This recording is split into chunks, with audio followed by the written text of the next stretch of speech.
Faunabeheer Zeeland wil groeiend aantal vossen aanpakken. Het is woensdag 2 juni. Dit is Zeeland Nu.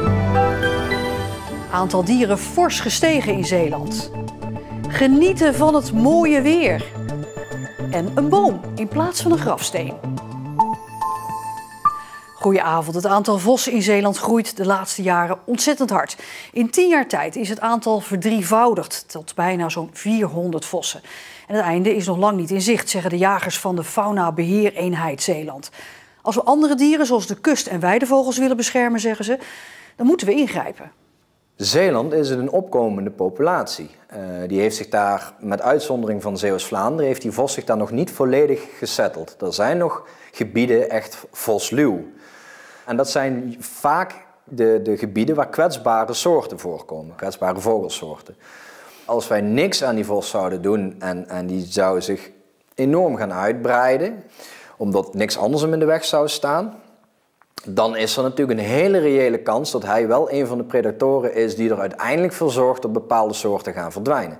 Faunabescherming Nederland staat lijnrecht tegenover de beheereenheid en vindt juist dat de oorzaak gezocht moet worden bij de landbouw en niet bij de vos. Zelfs als je tot de conclusie komt dat er veel te veel vossen zijn en veel te weinig weidevogels. En zelfs als je ziet dat er jonge guttootjes gepakt worden door een bruine kiekendief of door een vos, dan nog moet je niet denken dat je dat probleem kan oplossen door die vossen te gaan bejagen. Zolang je de landbouw niet verandert, ben je die kwijt.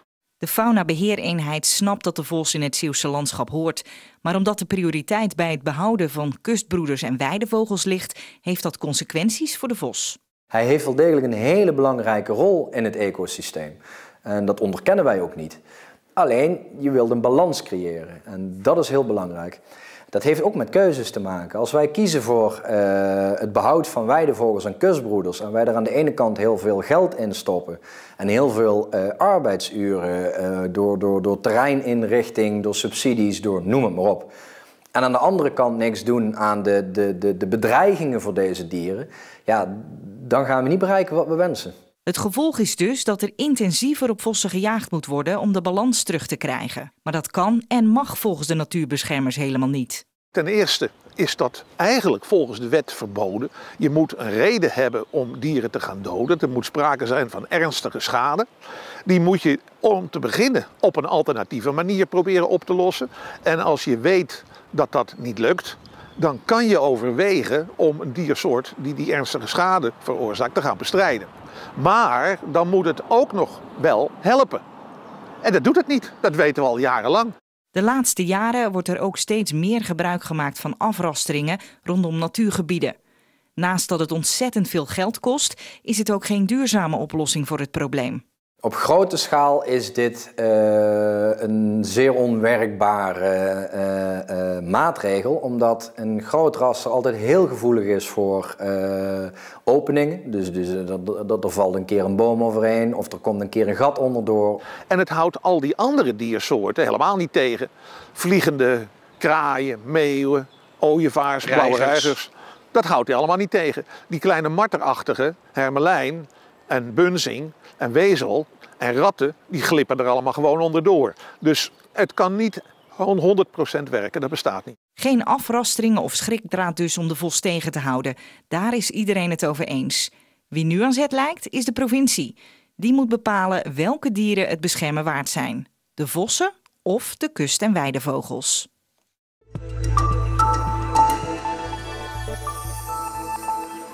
Grote delen van de boulevard in Vlissingen zijn vandaag weer afgesloten. Na een besluit van de gemeente. Als het warmer is dan 25 graden, wordt de boulevard deels afgesloten voor gemotoriseerd verkeer. Van 1 uur 's middags tot 11 uur 's avonds. Maar niet alle bewoners zijn voorstander van zo'n sluiting en zijn een petitie gestart. En ook ondernemers zijn boos. Het is moeilijk met laden en lossen. Mensen die naar het hotel komen, weggaan. En ik denk dat we ook naar het gebied kunnen kijken. Hoe kunnen we het gebied ontwikkelen zodat iedereen er prettig kan verblijven? Want dat is heel belangrijk. En dat betekent ook dat de ondernemer daar een plaats in heeft. Een strak blauwe lucht en zinderende temperaturen. Het recept voor drukte op de Zeeuwse stranden. Zo ook bij de Banjaard in Kampenland, waar zonaanbidders heel erg druk waren. Liggen, eten, drinken, liggen, eten, drinken. dat is het eigenlijk.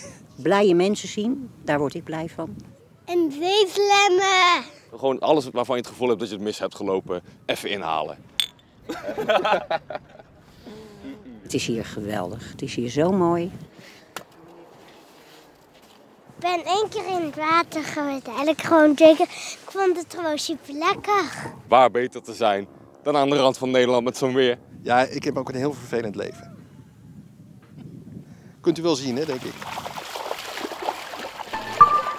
Handwerkclub De Muts uit Westkapelle is vandaag begonnen met de verkoop van hun werk. En dat betekende dat er in de hitte wollen sokken en mutsen werden verkocht. De mensen die kopen nu voor de winter, hè? Op voorraad. We hebben ook zomerse sokken voor van die sneakers, of hoe heet dat? Sneakers. Van die korte. De opbrengst van de verkoop gaat naar Museum het Polderhuis in Westkapelle. De dames handwerken zelf vooral voor de gezelligheid. Ze vragen eens wat aan je. Ze plaatsen een bestelling, onder andere voor een bruidsmondkapje. Nou, dat heb ik dus ook nog nooit gemaakt. Het gaat ons van de straat.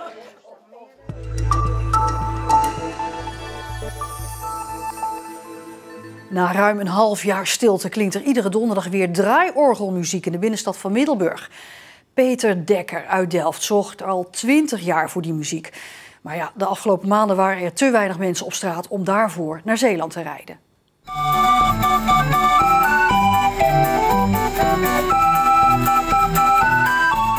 Peter Dekker is blij dat hij met zijn draaiorgel weer de markt van Middelburg op kan rijden. Dit blijft toch altijd een belevenis. Het is altijd toch net of je een dagje op vakantie gaat.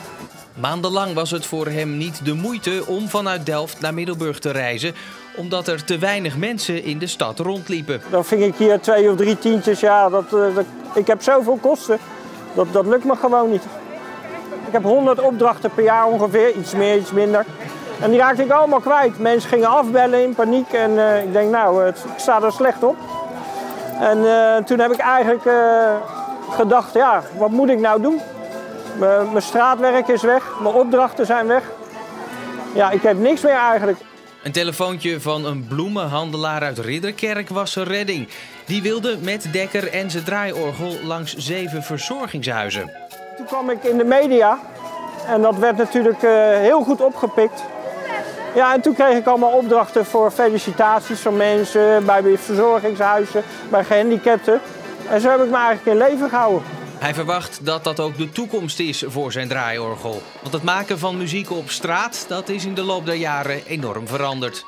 Van oudsher kwam het orgel door de straat bij mensen die het niet al te breed hadden. En daardoor konden ze dan toch de nieuwste muziek ervaren. Kijk, de wereld is zo veranderd in 15 jaar. Het aanbod van informatie is zo groot geworden. Dit is iets wat gaat ooit verdwijnen, denk ik. Ik heb altijd gezegd van niet. Maar ik moet het nu toch onder ogen zien dat het gaat veranderen.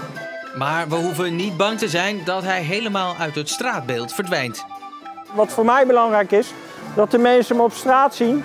Omdat ik eigenlijk de meeste inkomsten genereer uit de verhuur van het orgel. Dus voor felicitaties, voor scholen, voor ouderenhuizen. Ik doe van alles. En dat is eigenlijk, ze moeten je zien. Daar gaat het om.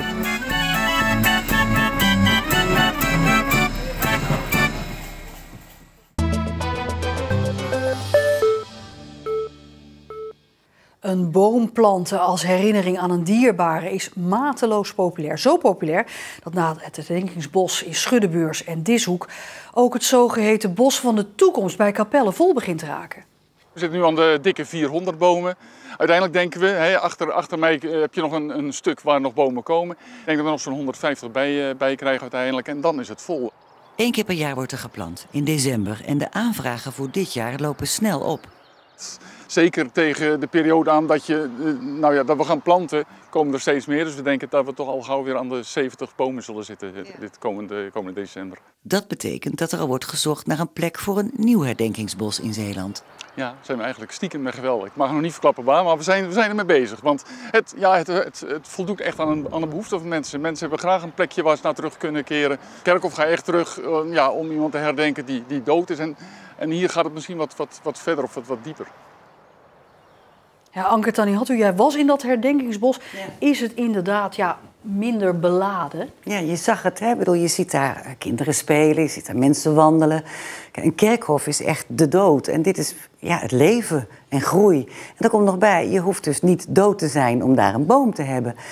Ik heb bordjes gezien met de geboorte van een kind of een kleinkind, jubileum. Gewoon vriend. 25-jarige bruiloft bijvoorbeeld? Zoiets. Of gewoon een boom voor iemand waarvan je houdt. En je kunt ook een boom voor jezelf planten. Voor later, als je er niet meer bent. Dat heeft ook Corrie Vogels gedaan uit Kloetingen. Deze boom is geplant ter nagedachtenis aan mijn vriendin Laura. Zij wilde ook graag dat er op hetzelfde moment een boom geplant werd namens haar man Ronald. Omdat ze dan naast elkaar zouden staan. Daarna hebben mijn man en ik besloten dat wij ook graag 2 bomen wilden planten. Dit is mijn boom en de andere boom is de boom van mijn man. Corrie Vogels woont vlakbij het Bos van de Toekomst in Capelle. Als ze er rondwandelde, was ze altijd onder de indruk van de mooie teksten op de bordjes bij de bomen. Het idee om ook een boom te planten kwam toen een goede vriendin ernstig ziek werd. Samen met haar man ben ik alles gaan regelen. En met Laura zelf ook. Die heeft zelf heel veel geregeld. En wilde graag dat er na haar overlijden nog een plekje was waar de man naartoe kon. En eventueel familie of vrienden. En dat er nog iets was wat aan haar herinnerde. En nu staan er 4 bomen op een rij, als symbool van hun vriendschap. We waren vrienden in het leven en ook nu nog. Voor alle duidelijkheid, het Bos van de Toekomst is een plek om te herdenken, geen begraafplaats. Een mag niet, de as wel. Bij Laura hebben we de as, ieder een beetje van de as in uitgestrooid. Zowel in het plantgat van Laura als van haar man. Omdat zij dat ook graag zo wou. Maar Anke, dus niet alleen ter herinnering aan een dierbare, ook bijvoorbeeld voor een familieaangelegenheid. Ja. Als ik dat nou zou willen doen, hoe pak ik dat aan? Nou, je belt of je mailt naar Staatsbosbeheer. Dan kun je dus een boom reserveren. Die onderhouden hem voor 15 jaar. Je hebt een garantie van 15 jaar. Als hij in de tussentijd doodgaat, planten zij ook een nieuwe. Daarna moet je de natuur een gang laten gaan. Je kunt kiezen uit een kastanje of een iep of een beuk of een eik. Nou ja, als je voor half september nog een boom bestelt, dan kan hij dit jaar nog mee. En volgend jaar is dus de laatste keer dat er daar geplant wordt, want dan is dat bos vol. Maar dan komt er waarschijnlijk weer een ander bos ergens anders. Ongetwijfeld. Dankjewel, Anke Tanihatu. Ja, we hadden het al even over dat mooie weer in de uitzending. De temperatuur liep vandaag toch in delen van Zeeland op tot 26 graden. Terwijl we vorige week 's ochtends nog met handschoenen op de fiets zaten, kun je nagaan. Nou gaat dat niet meer gebeuren, maar de temperatuur die gaat de komende dagen weer iets zakken. En het wordt dan toch ook weer wat wisselvalliger. En tot zover deze Zeeland Nu voor vandaag. Meer Zeeuws nieuws vindt u op onze site. Nog een fijne woensdagavond en graag tot morgen.